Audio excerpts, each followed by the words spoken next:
Bonsoir, voici les titres de l'actualité de ce 10 mars. La BNP tente un coup, elle lance 2 offres publiques d'échange d'actions de la Société Générale et de Paribas. Si ça marche, ce serait l'une des premières banques mondiales.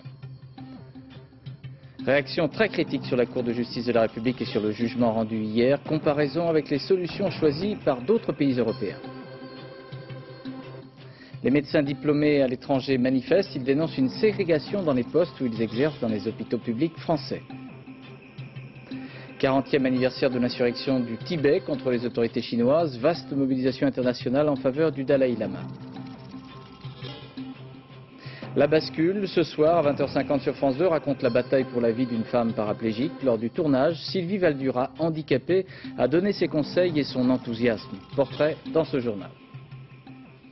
Hier soir, ce fut une annonce surprise. Le microcosme financier a été pris de court. La BNP, présidée par M. Michel Pevrault, lançait 2 offres publiques d'échange, portant l'une sur Paribas, l'autre sur la Société Générale. Une sorte de coup de poker qui n'est pas très apprécié dans les 2 banques visées. Mais si cette opération bancaire aboutit, le groupe ainsi formé serait la première banque mondiale en termes de bilan. Du côté des salariés des différentes banques, on a du mal à imaginer un tel regroupement sans une casse sociale. Voici le scénario de cette initiative de la BNP et de ses conséquences avec les commentaires de Jean-Paul Chapelle et Daniel Lévy. Sous des apparences discrètes et polissées, cet homme joue aujourd'hui le plus grand coup de poker que la finance française ait jamais connu. La BNP veut s'offrir la Société Générale et Paribas. Si le raid boursier réussit, l'ensemble deviendra la première banque du monde et le patron de la BNP lui a déjà trouvé un nom, SBP. SBP présente toutes les caractéristiques nécessaires pour être le champion français de l'industrie bancaire européenne. Un champion qui regrouperait 11 millions de clients en France et 4700 agences. Mais ces agences risquent de doublonner car bien souvent celle de la Société Générale fait face à celle de la BNP. Le projet de M. Pevrault, c'est tout simplement une machine à détruire de l'emploi, à détruire des milliers d'emplois, comme ça s'est passé aux États-Unis, en Espagne, en Suisse. Finalement, c'est un projet qui, pour créer de la valeur, va créer de la misère, va créer du chômage, finalement. Un mois après l'annonce de leur fusion, Paribas et Société Générale voient donc tous leurs plans remis en question. Dans un communiqué commun, les 2 alliés jugent aujourd'hui inamicale et aventureuse l'offre de la BNP. Le perturbateur, lui, a décidé de tenter son va-tout sans complexe. En France, c'est généralement des relations très feutrées. Là, c'est un véritable coup de tonnerre. Écoutez, si vous voulez me faire dire que le capitalisme de papa, c'est fini, je suis assez d'accord avec vous. Mais en bourse, la BNP pèse 2 fois moins que la proie qu'elle convoite. Michel Pevrault ne pourra réussir son offensive sans être épaulé par son premier actionnaire, le géant de l'assurance, AXA. Pour mieux comprendre ce qui est en train de se passer entre ces banques, voici une explication des conditions dans lesquelles se réalise une OPE, offre publique d'échange. Commentaire Jean-Bernard Schmitt et André Issera. Le monde de la finance, un univers impitoyable où tout peut arriver, y compris les paris les plus fous. L'offensive de la BNP sur la Société Générale et Paribas en est un. Pour mettre la main sur 2 banques à la fois, la BNP a choisi de lancer une offre publique d'échange. En clair, elle propose aux actionnaires de Paribas et de la Société Générale d'échanger leurs titres contre des actions BNP. La transaction est très favorable aux actionnaires des banques convoitées. Pour réussir sa manœuvre, la BNP devra procéder à une augmentation de capital. Pour cela, elle s'est assurée du soutien financier de ses propres actionnaires, un soutien indispensable dans une offensive de cette ampleur encore peu courante en France. Ces opérations, on les vit depuis quelques années aux États-Unis, en Allemagne, aux Pays-Bas, en Angleterre. Alors en France, on n'était pas habitué parce qu'on est encore dans un environnement qui est proche du secteur public, notamment le secteur bancaire, qui était nationalisé il y a encore quelques années. Et donc on n'était pas habitué à ces opérations inamicales. Qui dit bataille financière dit bien sûr possibilité de défaite. L'offre de la BNP est un pari risqué. Premier cas de figure, l'opération échoue si les actionnaires refusent l'échange. Deuxième possibilité, la BNP ne parvient à contrôler que l'une de ses 2 proies. Troisième scénario, la contre-offensive menée grâce à l'apparition d'un chevalier blanc, une autre banque par exemple. Dans ce cas, le piège se refermerait sur la BNP. Les derniers arbitres de ce combat seront les actionnaires. Au lendemain de la décision de la Cour de justice de la République dans l'affaire du sang contaminé, décision de relax pour Laurent Fabius et Georgina Dufoy et de condamnation avec dispense de peine pour Edmond Hervé, les commentaires issus des milieux de la magistrature, comme ceux enregistrés parmi les élus politiques, sont très critiques. L'avenir de la Cour de justice n'est pas assuré, du moins dans sa forme actuelle. Reportage à l'Assemblée nationale, Jean-Baptiste Prédaly et François Granier. Cette fois, Laurent Fabius a vraiment retrouvé sa place de président de l'Assemblée nationale. Pour la séance des questions, Edmond Hervé était aussi à son banc. Laurent Fabius, lui, a surtout répondu aux signes et aux mots de sympathie venus de droite et de gauche. Au détour d'une réponse, Lionel Jospin s'y est associé. Monsieur le Premier ministre. Monsieur le Président, en saluant votre retour à ce perchoir, je voudrais... Chez les socialistes, la discrétion avait été recommandée. Dans les couloirs, pourtant, entre remise en question et malaise, le débat sur la Cour de justice est ouvert. Ce que je reproche à la Cour de justice, c'est sans doute les conditions dans lesquelles, essentiellement, elle a été dirigée. Ça n'est pas la responsabilité collective, c'est la responsabilité d'un homme. Et ceci est d'autant plus étonnant qu'il s'agit d'un magistrat professionnel. Vous parlez du président. Bien entendu. La Cour a fait son travail, il a fait en sérénité, je peux le dire. Le problème, c'est que la sanction qui a été prise, la décision qui a été prise n'est pas comprise. Je pense qu'il faut l'expliquer. En 1993, la création de la Cour de justice a été votée à l'unanimité. Aujourd'hui, on revient surtout sur ses faiblesses. Il faut essayer, mais en prenant le temps pour le faire, de tirer les enseignements de l'insatisfaction très profonde que beaucoup, pour ne pas dire tous, ressentent. Il est normal qu'il y ait une cour spécifique, mais à mon avis, il faut désormais qu'elle soit uniquement composée de magistrats professionnels de la Cour de cassation élus par leur pairs. L'enjeu du débat, choisir entre justice ordinaire ou justice spéciale pour les responsables politiques. Mais aujourd'hui, personne n'est pressé d'engager la discussion. Dans les pays de l'Union européenne, le règlement des dossiers des victimes du sang contaminé s'est le plus souvent soldé par le versement d'indemnités. La France et le Portugal sont les seuls pays où des ministres ont été poursuivis. Il y aura un procès d'un ministre au Portugal dans quelques semaines. Nous avons choisi d'effectuer une comparaison au sein de l'Europe des situations juridiques faites à la suite des contaminations. Explication Olivier Caroff et Michel Zillig. À l'étranger, à Paris, la Cour de justice de la République... Le procès du sang contaminé, nos voisins européens l'ont observé avec attention. Cet arrêt de la Cour est fort controversé. Le drame des hémophiles et des transfusés n'a en effet épargné aucun pays occidental. Dans la plupart des cas, les contaminations dues à des produits sanguins infectés par le virus du sida n'ont donné lieu qu'à une indemnisation. En Espagne, le gouvernement a signé un accord à l'amiable avec les associations qui regroupent 1700 victimes environ. Même chose pour plus de 1300 Britanniques. Les indemnisations, rapidement versées, ont permis d'éviter les mises en cause et les procès. Mais aujourd'hui, certaines des personnes contaminées regrettent d'avoir renoncé à toute action pénale pour obtenir cet argent. Voyez-vous, la situation a changé. Au départ, quand ces personnes ont été contaminées, au début des années 80, elles ne pensaient pas vivre longtemps. Maintenant, avec le nouveau traitement, les malades vivent plus longtemps. Et ceux qui étaient des enfants à l'époque sont devenus des adultes, veulent construire une famille, mais l'argent qu'ils ont reçu ne suffit donc plus. Ils sont très en colère.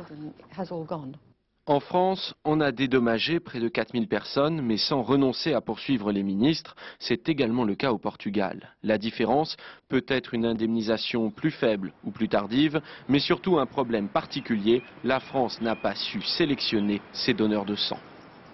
Cette sélection des donneurs n'arrêtait pas tous les cas de possibilité de transmission du virus, mais qu'elle était en mesure, et les chiffres l'ont montré, et les enquêtes rétrospectives l'ont montré, elle était en mesure d'arrêter jusqu'à 80% du nombre de contaminations par le don du sang. Dans ces pays, il y a quand même eu des contaminations, une centaine en Belgique, autant en Suisse, 2300 en Allemagne. Mais ce sont les responsables directs qui sont poursuivis, médecins transfuseurs, responsables de la Croix-Rouge, patrons de laboratoires privés. Il n'y a aucun responsable politique dans le box des accusés. Alors hier, Dominique, la décision de la Cour, la réaction d'indignation des victimes, les commentaires ou les réactions des personnes qui ont été condamnées, comme M. Edmond Hervé, ou relaxées. Et puis aujourd'hui, c'est le procès du procès, le procès de la procédure. Oui, dans la polémique qui entoure justement l'après-procès, un anniversaire est totalement passé inaperçu. Le 10 mars 1791 est née la première haute cour habilitée à juger les ministres. Raspail, Blanqui, le général Boulanger, Blum, Daladier, Laval ont dû répondre de leurs actes. Mais en 2 siècles, une dizaine de ministres seulement a été condamnée. Mais surtout, en 208 ans, jour pour jour donc, il y eut pas moins de 14 versions évidemment différentes de cette juridiction d'exception. Les législateurs successifs ont tout essayé, la combinaison magistrat plus juré populaire, le modèle juge parlementaire ou l'alternative notable et dignitaire de l'Empire. Aucune formule n'a été jugée satisfaisante. Est-ce qu'il y a actuellement des pistes pour une évolution de cette Cour de justice? Écoutez, la Cour de justice, on l'a dit, a croulé sous les critiques qui engendrent aujourd'hui, j'allais dire, une certaine unanimité chez les politiques et les magistrats. Les victimes doivent faire partie intégrante du procès, ne plus être de simples témoins. En revanche, il va y avoir des âpres débats sur la composition de cette juridiction. Les politiques devront-ils laisser leur place aux magistrats pour écarter la thèse du jugement politique dénoncée ici même hier soir par Edmond Hervé? Alors, Elisabeth Guigou souhaite que la réflexion se fasse hors du contexte passionnel qui règne actuellement. Le calendrier de la Cour de justice lui donne raison. Sur les 500 plaintes déposées depuis sa création en 1993, la Cour de justice n'a retenu que 3 dossiers. Recel d'abus de biens sociaux pour Michel Noir, escroquerie pour Michel Gilibert, une diffamation pour Madame Ségolène Royal.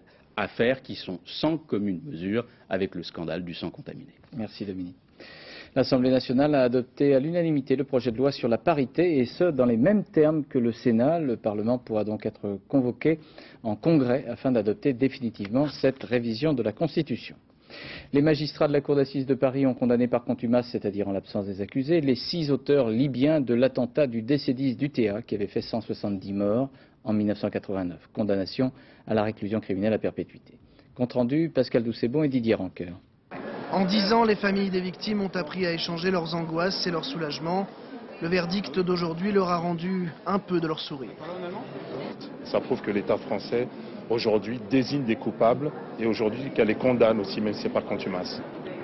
On n'a rien vu, on n'est pas allé dans le désert du Ténéré, on a eu le corps de notre frère dans un cercueil, on ne l'a pas vu, et il y a une image qui s'est arrêtée, et 10 ans après, on en reparle, et 10 ans après, à nouveau, nous, on peut le réintégrer et continuer ce travail de deuil qu'on n'a pas pu faire. Et ce travail de deuil sera favorisé par la sentence. Réclusion criminelle à perpétuité pour les 6 accusés, particulièrement pour Abdallah Senoussi, numéro 2 des services secrets libyens, le propre beau-frère de Mouammar Kadhafi. Le voici aujourd'hui condamné en son absence, et comme le prévoit la procédure de contumace, son avocat n'avait pas le droit de plaider. Mon client peut être jugé s'il se présente, et les 5 autres peuvent être jugés également, et s'ils se présentent, on commencera par refaire l'instruction, il y aura un supplément d'information. Il appartient à la France et à la communauté des nations d'exiger de la Libye que la justice devienne effective. Je crois que nous sommes dans une période, heureusement, où le temps de l'impunité pour les dictateurs ou pour les terroristes est terminé. Mais comment faire appliquer la décision de justice française? Personne ne le sait. Pas plus qu'on ne connaît le mobile exact de l'attentat. Punir la France pour sa politique au Tchad, éliminer un opposant libyen censé prendre cet avion, ce procès par contumace ne pouvait apporter de réponse. Le dirigeant nationaliste corse François Santoni, condamné à 1 an de prison, dont 4 mois ferme, pour détention illégale d'armes. François Santoni n'était pas présent au moment du rendu de l'arrêt. Il pourrait se pourvoir en cassation. La Cour d'appel de Paris a accordé à M. Bernard Tapie la confusion des peines auxquelles il avait été condamné. Il s'agit des condamnations pour fraude fiscale et pour l'affaire du match Valenciennes-OM. M. Bernard Tapie ne retournera donc pas en prison. Le ministre de l'Agriculture, M. Jean Glavany, rappelait aujourd'hui que de nouveaux cas de la maladie dite de la vache folle sont encore à prévoir jusqu'à la fin des années 2001. Des contaminations sont encore possibles. 7 cas mortels ont été répertoriés depuis le début de l'année pour un cheptel, il convient de le rappeler, de 21 millions de têtes. Mais le principe de précaution maximum demeure. Explication José Blanc-Lapierre et Jean-Louis Normandin. Tous les habitants de ce petit village du Pas-de-Calais ne sont pas près de l'oublier. Ce jour où les camions, escortés par la police, ont quitté la ferme des Cocards pour prendre la direction de l'abattoir. Derrière eux, ils laissaient une étable vide, 25 ans de travail anéanti. Mais tous ces petits bons, ils étaient là. Ce n'était peut-être pas la peine d'abattre tout le monde pour une seule vache qui était malade. On pensait en avoir fini avec le cauchemar de la vache folle. Pourtant, lundi, un nouveau cas était annoncé dans la Sarthe, le 56e détecté en France depuis 90. Mais surtout, la 7e victime depuis le début de l'année. Car il y aurait une recrudescence de la maladie, d'après un rapport d'experts rendu public aujourd'hui. Selon les prévisions, il faut s'attendre encore à quelques dizaines de cas d'ici 2001. Le dispositif français fait que tous ces cas maintenant sont parfaitement repérés, que systématiquement le cheptel est détruit et que les enquêtes sont poursuivies avec beaucoup de rigueur et que le dispositif français est exemplaire en Europe. Depuis 1996, les farines fabriquées par la France sont saines. Elles ne contiennent ni abats, ni viande, ni cervelle. Elles concernent tous les animaux, qu'ils soient bovins, porcs et volailles. Mais si le risque existe encore, c'est en raison de la période d'incubation de la maladie qui est de 4 à 5 ans. Manifestation à Paris de médecins. Ce sont des femmes, des hommes qui ont obtenu leur diplôme en dehors de l'Union européenne. Parmi les associations qui appelaient à manifester, plusieurs collectifs et associations humanitaires qui demandent un égal traitement de tous les médecins exerçant en France. Le plus souvent, en effet, ces médecins qui viennent donc avec des diplômes issus de l'étranger travaillent sous des statuts spéciaux et discriminatoires. Ils sont 8000 médecins à diplôme extra-européen qui exercent ainsi dans les hôpitaux publics français, dans tous les hôpitaux, quelle que soit leur importance. Ces médecins sont évidemment indispensables. Exemple avec le reportage de Jean-Daniel Flézaquier et Jean-Paul Chaussé à l'hôpital de Gonesse, dans le Val d'Oise, où près d'un médecin sur 3 ne détient pas un diplôme délivré en Europe. Des années. Il a fallu des années à Georges Randria-Finisson pour acquérir la maîtrise de son art. Des gestes minutieux même pour retirer une tige et des vis sans casser l'os dans lequel elles sont fichées. Après ses études de médecine à Madagascar, Georges s'est spécialisé en chirurgie à Amiens. Depuis 8 ans, il opère à l'hôpital de Gonesse. Il est chirurgien, comme ses collègues français. On fait le même travail, même garde. Et au point de vue salaire, vous êtes pareil que vos collègues français? Là par contre, malheureusement, non. Il n'y a pas de comparaison du tout parce qu'on gagne facilement 30% de moins que ce que gagne un collègue de la même formation. Dans le service d'orthopédie, la moitié de l'activité est assurée par des médecins comme Georges. Les jeunes chirurgiens français préfèrent aller tenter leur chance dans le privé. Pour ce qui concerne les établissements hospitaliers, il y a beaucoup plus de difficultés à constituer une équipe à partir de chirurgiens français. Pourquoi il n'y a pas assez de postes intéressants? Si, il y a des postes qui sont intéressants, mais les salaires sont quand même nettement moins attractifs. Comme beaucoup d'hôpitaux, Gonesse donc a besoin de ses praticiens. Ici, ils sont 95 sur un total de 350 médecins. Sans eux, certains services ne fonctionneraient plus. Je pense par exemple au service des urgences, je pense à la chirurgie, je pense à l'anesthésie, je pense à la pédiatrie, je pense même à la psychiatrie. Il y a le salaire, mais il y a aussi le statut. Arrivé il y a 8 ans d'Algérie, le docteur Mezahi a passé avec succès un examen d'équivalence de son diplôme. Il est médecin aux urgences, mais il n'est toujours pas inscrit à l'ordre des médecins. Il faut attendre parfois 5, 6, 7, 10, 15 ans. Ça dépend du bon vouloir d'une commission, formée notamment de syndicats de PH, de syndicats de chefs de clinique, des internes et de l'ordre.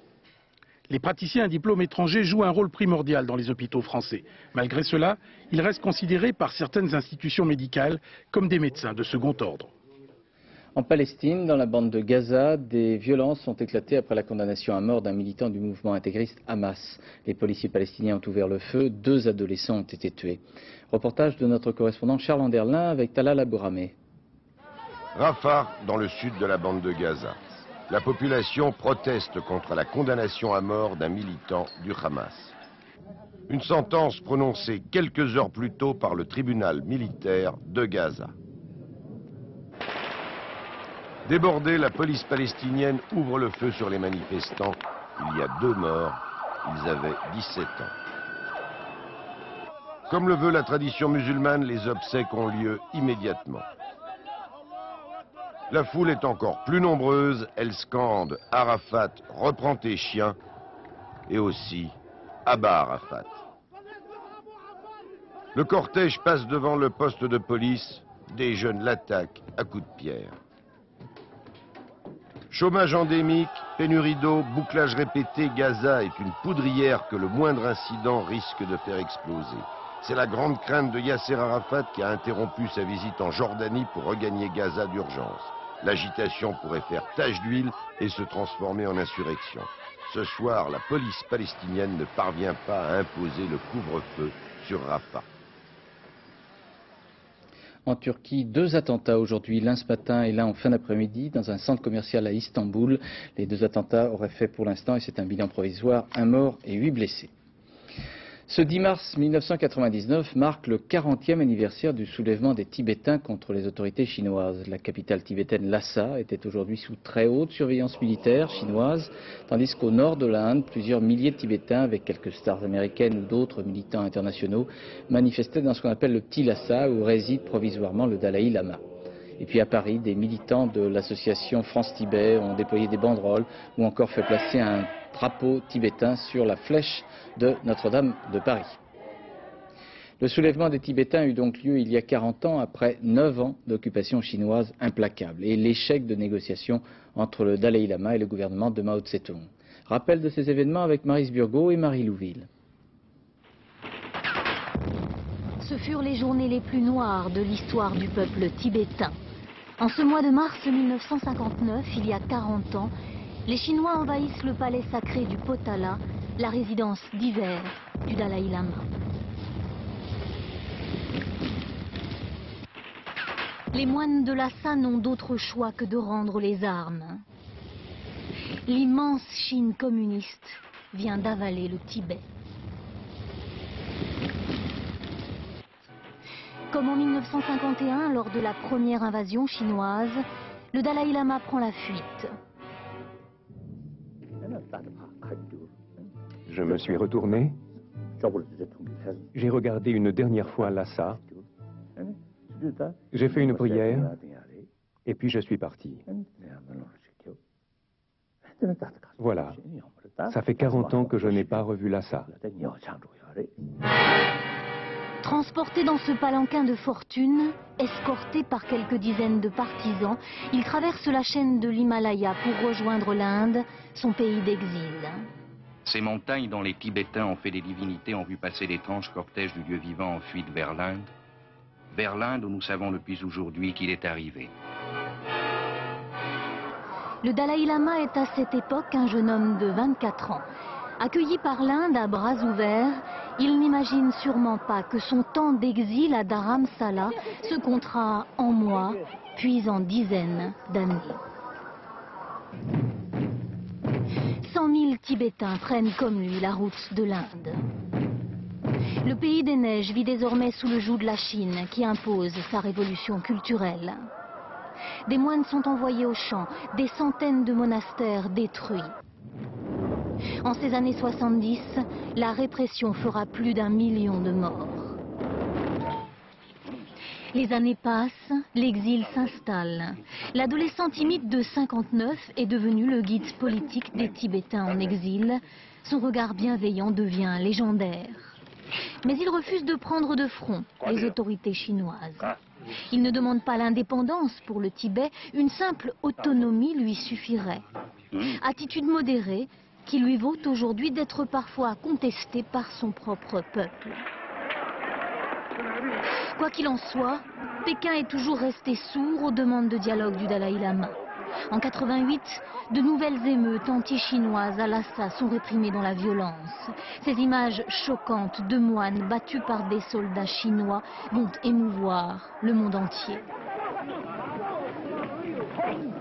Quelques mois plus tard, celui qui incarne aujourd'hui un demi-siècle de résistance à Pékin se voit attribuer le prix Nobel de la paix. Mais ni la compassion internationale, ni la Tibet-mania qui semble envahir l'Occident n'ont empêché la sinisation progressive du Tibet. Les Chinois représentent aujourd'hui 70% de la population de Lhasa. En 40 ans, Pékin a irrémédiablement colonisé le toit du monde. Et jusqu'à nouvel ordre, ici, c'est la Chine qui indique la marche à suivre. Voilà, et un entretien exclusif du Dalai Lama a été réalisé par Marie Louville pour France 2. Cet entretien et le film qui retrace les journées de mars 59 sera diffusé demain soir à 0h55 sur France 2 dans le cadre de la 25e heure, l'émission de Valentine et Jacques Perrin. À Madrid, la justice espagnole a formulé une demande d'extradition concernant l'une des personnes arrêtées hier à Paris. Il s'agirait d'un militant de l'ETA, chef militaire présumé de l'organisation séparatiste basque. Cet homme, que l'on appelle Kantaouri, a été interpellé avec 5 autres militants basques. Aujourd'hui, 9 membres de l'ETA ont été également arrêtés au Pays basque espagnol. En Afrique, dans l'enclave angolaise de Cabinda, située à l'extrême nord du pays, 5 personnes, dont 2 Français, ont été enlevées. C'est dans l'enclave de Cabinda que se trouve l'essentiel des forages pétroliers de l'Angola. En Colombie, un Français était l'otage depuis 100 jours de la guérilla. Claude Steinmans, originaire de Belfort, travaillait sur un site d'exploitation pétrolière à 250 km à l'est de Bogota, la capitale. Il avait été enlevé le 23 novembre dernier. Il serait décédé le 4 mars de cause naturelle, selon l'autopsie. Son corps a été rendu. Il y a quelques jours, 3 Américains avaient été exécutés par la guérilla colombienne. En France, dans le département des Bouches-du-Rhône, plusieurs centaines de personnes manifestaient aujourd'hui dans la commune de Port-Saint-Louis. La remise en cause du chantier Elf-Girasol dans la zone portuaire de Port-Saint-Louis suscite beaucoup d'inquiétudes. Reportage Jacques Cardoz et Jean-François Giorgetti. Une opération ville morte, tout un symbole pour cette ville dont le taux de chômage s'élève à 36% chez les moins de 30 ans et 20% sur l'ensemble de la population. Port-Saint-Louis nourrit donc un espoir immense dans le projet Girasol. La construction d'une plateforme pétrolière qui doit générer au total 3000 emplois. Un projet aujourd'hui remis en cause par Elf Girasol parce que jugé trop cher. On perd 2 millions de francs pour cette affaire particulièrement.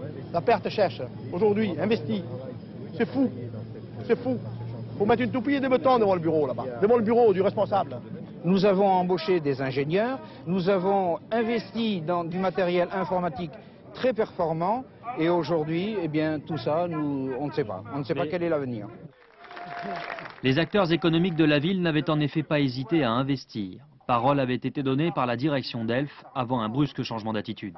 Tout d'un coup, on a vu apparaître Elf disant « mais dans le fond, ça sera moins cher en Corée ou à Dubaï ». Surprise totale. Bon. J'ai téléphoné à ce moment-là à M. Jaffray, je lui ai écrit, je me suis adressé à Martin Bouygues, je me suis tourné vers les ministres. J'ai demandé au conseil régional s'il était prêt à faire un effort supplémentaire. Tout le monde a dit d'accord, sauf M. Jaffray, le patron d'Elf, qui a dit nous continuons à avoir la logique financière. Si c'est moins cher là-bas, on ira là-bas. Et pourtant, le conseil régional a dû débourser 23 millions de francs pour le réaménagement de ce site. Dalles, hangars, bureaux, les collectivités locales elles aussi ont dû répondre aux attentes du pétrolier. Mais depuis la baisse des cours mondiaux du pétrole, Elf a demandé au consortium privé chargé d'exécuter le chantier de revoir ses prix. Solution trouvée, délocalisé en Corée, économie réalisée, 400 millions de francs. En marge du salon de l'automobile de Genève, on a appris la décision du groupe américano-allemand Daimler-Chrysler de cesser ses négociations avec le japonais Nissan. En conséquence, il est possible que Renault puisse s'associer avec Nissan. À Genève, pour la 69e édition du salon automobile qui se tient jusqu'au 21 mars, il y a le côté traditionnel de présentation des lignes futuristes et puis les débats nés de la baisse de 10% de la vente des berlines sur les 4 dernières années. Pour France 2, Luc Bazizin et Claude Bernier ont enquêté avec en poche et en tête 2 néologismes automobiles, la déberlinisation du marché et une nichisation. Ça y est, je l'ai dit, explication maintenant en clair avec le reportage. Les constructeurs seraient-ils devenus visionnaires? L'allure des véhicules d'aujourd'hui donne en tout cas un petit coup de vieux aux berlines classiques. Quel que soit le constructeur, chacun sort son coupé, son cabriolet, son monospace, son engin de loisir, son 4x4 ou son break. C'est ce que l'on appelle les véhicules de niche, c'est-à-dire des voitures prévues a priori pour être fabriquées en petite quantité et pour répondre à un besoin particulier, comme ici l'Avantime de Renault. Les véhicules niches dont on parle beaucoup en ce moment, ce sont des véhicules pour les gens qui ne veulent pas seulement une très bonne voiture, mais une voiture qui les différencie. De même qu'aujourd'hui, il y a des gens qui veulent s'habiller différemment des autres. C'est la même chose pour les autos. Aujourd'hui, l'engouement est tel que ces fameux véhicules de niche représentent déjà plus de 20% du marché français. La stratégie des plateformes communes porte ses fruits. Celle de la Golf de Volkswagen sert à la fois à la New Beetle, descendante de la célèbre coccinelle, et à la sportive Audi TT, des véhicules donc moins chers à fabriquer mais pas à acheter. Ce sont des véhicules qui s'achètent sur un coup de cœur, donc qui sont demandés. Et franchement, on fait moins de remises sur ces véhicules-là que sur d'autres. Je serais vraiment surpris que ce genre de véhicules comme les monospaces, les 4x4 et autres voitures de loisirs n'atteignent pas 30% du marché dans les 3 à 4 ans à venir. Et pour se faire une place dans le cœur des automobilistes, les constructeurs cultivent la personnalisation automobile. En fait, ce prototype imaginé par Opel préfigure un petit monospace compact qui pourrait voir le jour ultérieurement. En fait, la preuve que les constructeurs continuent leur voie de recherche vers les véhicules de niche, la seule solution pour eux de faire venir de plus en plus de clients dans un marché de plus en plus concurrentiel. Ce soir sur France 2, après cette édition, diffusion du film de Marco Pico, La Bascule. C'est l'histoire d'une jeune femme, professeure, paraplégique à la suite d'un accident de parapente. Cette jeune femme se bat pour recommencer à vivre comme tout le monde. Lors du tournage de ce film, la comédienne Rosemarie Lavolée, qui incarne la prof paraplégique, a bénéficié auprès d'elle des conseils, des remarques, mais aussi de l'extraordinaire vitalité de Sylvie Valdura, une jeune femme handicapée. Éric Perrin et Frédéric Grinchec ont rencontré Sylvie Valdura. Le geste est devenu tellement automatique pour Sylvie qu'on en oublie toute la difficulté. Les heures passées pour l'effectuer sans erreur, une erreur synonyme de chute. Ces gestes, la comédienne Rosemarie Lavolée les a appris de Sylvie Valdura, conseil de l'actrice pour ce téléfilm intitulé La Bascule. Une fiction traitée avec réalisme, notamment grâce à Sylvie. Le chauffard qui il y a eu 8 ans a brûlé un stop a bouleversé sa vie. Sylvie est depuis paraplégique. Si elle a accepté ce rôle de conseil, c'est parce que le téléfilm aborde avec tact et pudeur tous les aspects, même les plus intimes, de la vie d'une femme handicapée. Souvent, on nous pose la question, est-ce que vous pouvez encore faire l'amour? Et merci, oui. Mais c'est différent et ça s'aborde aussi. Donc, pourquoi pas parler de ce qui reste encore beau? Les beaux moments, mais aussi les plus difficiles, comme cette scène où l'héroïne se retrouve seule avec son fauteuil resté dans le coffre de sa voiture. Ça a été très très émouvant parce qu'elle avait tellement peur de rater cette scène-là qu'elle a mis tout son être dedans. Et que je la regardais et je disais c'est pas vrai, qu'est-ce qu'elle attend pour se lever, c'est trop dur, on ne peut pas faire ça. Tout ce que je vis, tout ce qu'on peut vivre de dur physiquement, je l'ai vu là. Pour remonter la pente, Sylvie a parcouru un long chemin intérieur grâce à son courage, son énergie, une leçon de vie. Ce que je sais, c'est que j'aime la vie. Quand j'ai eu mon accident, pendant très très longtemps, je ne comprenais pas ce que j'avais encore à faire de cette vie. Qu'est-ce qui pouvait me faire encore avancer? J'ai toujours pas compris. Ce que je sais, c'est que je suis vivante et que bon, il ne me reste plus qu'une chose, c'est être à vivre et à vivre au cause. Elle est terrible, celle-là. Voilà, la bascule dans quelques instants. Sport, cyclisme, dans la 4e étape de Paris-Nice, à l'arrivée à Vichy, c'est le Français Laurent Roux qui l'a emporté. L'Australien O'Grady conserve le maillot blanc de leader de ce Paris-Nice.